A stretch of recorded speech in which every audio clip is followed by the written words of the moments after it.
We actually start off the show with a bit of breaking news because AJ Lee has announced that she is retiring from in-ring competition in WWE.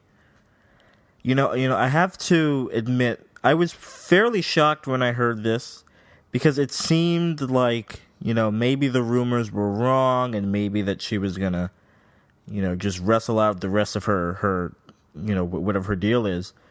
But she announced her retirement today, and apparently she had an idea that she was going to retire sometime last week. Lots of people are saying that, the reason the end of the Paige and AJ tag team match at WrestleMania, and we'll get to an extensive report about WrestleMania, but lots of people are saying that, looking back at it, it was a pretty odd ending for that match to end in a hug between Paige and AJ. And maybe it was. Maybe it was. I didn't get anything out of that hug. And even looking back on it now, it may just be like, hey, thank you for everything, and, good luck. And maybe Paige had some words for AJ, personally. But AJ Lee has retired. Something that we thought would happen almost immediately after CM Punk left. And good for her. Good for her, because she had a wonderful career. Wonderful career. I think she worked the indies when she first started in 2006 or whenever it was. I think she worked the indies briefly. But not too far off from her wrestling debut, maybe a couple years afterwards, she was picked up by the WWE. She went to FCW. And then eventually she was on that season of the third season of NXT with all the females. Now, I have to admit, I really didn't watch this season at all. So I don't have a memory of this season. And apparently her pro was Primo, who is one of the Matadors of Los Matadores. But she came in second place, and she was known as, among all of the quote unquote diva prototypes, she was known as the Lita-esque one, the most down to earth diva. She was the diva that you would like to hang out with, that you would play Xbox with, that you would bring home the mom, and that you would go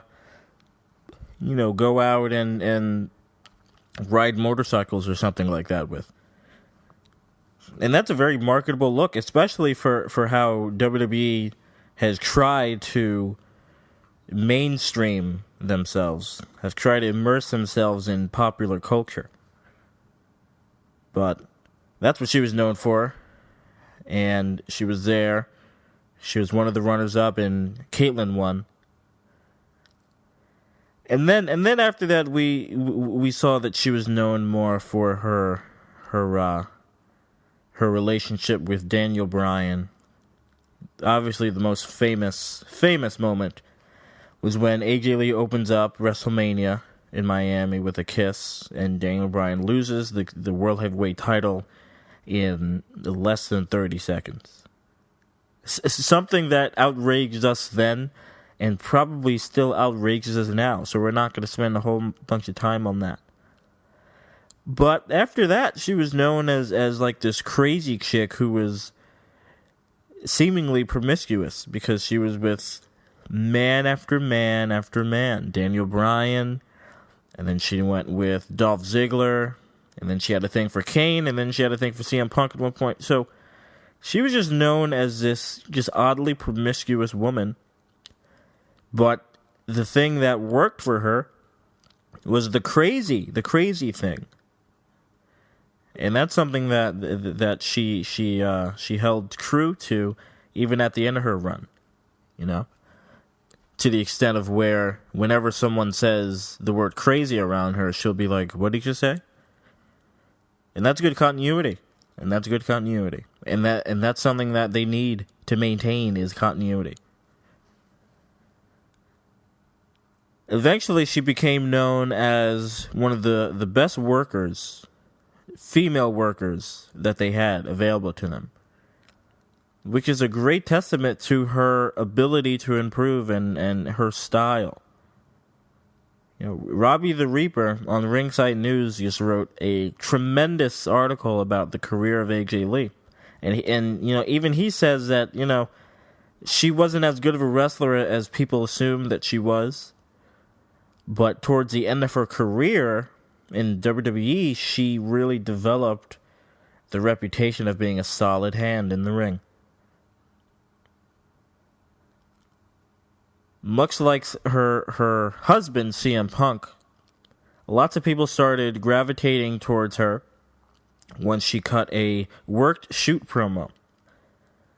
So, you know, as we saw with CM Punk's career was kind of going, you know, in an abysmal part of her life, of his life, and he cuts this worked shoot promo on Raw, and everyone loves him now. A similar thing happened to AJ. And I won't forget the promo. She was in the ring, and it was the Bella Twins. And no, I'm sorry. She was on the stage, and she was cutting a promo on the Bella Twins, and everyone else that was in the ring, like Natalya, and I think one of the Funkadactyls was there. And she just came out and unloaded and said, "Hey, you know, I worked hard for my Divas Championship, and I worked hard to get to where I am. You guys didn't work hard. You guys worked hard in the bedroom, but not in the ring where it matters." And that promo really proved to lots of people that AJ had the same charisma or a similar charisma as her eventual husband, CM Punk. And it was true. It was true. Because AJ was always underutilized on the microphone. And even when they did enlist her quote-unquote services on the microphone, it was all scripted moments. It wasn't the off-the-cuff style, the on-the-fly style that CM Punk was allowed to have after he did his big promo that they call a pipe bomb promo. So, AJ Lee is also known for being the longest reigning Divas champion, 295 days, longest reigning Divas champion. I don't remember a female wrestler holding the women's title for as long as she did. The woman that comes to mind, Fabulous Moolah. I think Moolah in the 80s held the title for 15 or 20 years. You know, back in the 80s when they didn't have, you know, TV, quote unquote TV every week, and they didn't need to change the title every month. These people were champions for years on end, and even undefeated for years on end. And AJ's reign kind of brought an old school return to, you know, this to the old school women in wrestling. And that's what AJ always seemed to admire. She always seemed to admire the old school divas. The old school female wrestlers, sorry. I'm trying not to use the term divas to describe female wrestlers because it's just a heinous term. Because the males are superstars, so the women should also be superstars, but they're divas. But that's a rant for later on. AJ, I think, I'm not sure if she was injured, but she took time off after she lost the title to Paige at the Raw After Mania from WrestleMania 30. So 2014, she lost the title to Paige, and then she took a whole bunch of time off. And she returned as a babyface, and then she was either injured and she took more time off, and then she returned this year to team up with Paige in a feud against the Bella Twins. Now, Nikki Bella, you know, lots of people, I'm seeing lots of people say that Nikki Bella did a pipe bomb promo or did a work shoot promo. And the only reason why anyone is even talking about the promo that Nikki Bella cut was because Nikki Bella said that AJ worked less dates than Brock Lesnar did. Which isn't true, but it was an exaggeration. That's the only reason why anyone is saying anything about that promo. Or about that segment. But my issue with that segment was that the response from the baby faces, which were Paige and AJ, was so weak. So weak. Like, AJ could have said, could have replied anything else. But she didn't. Instead, Paige was like, oh, we prefer to be the losers. We prefer to be the outsiders. We prefer to be the weirdos. What kind of response is that? Nikki Bella really violated AJ in saying that. And AJ could have shot back, but that wasn't in the script. Because whoever wrote this segment did not think about the response of the babyfaces. And ultimately that made them, the babyfaces, look stupid in the end.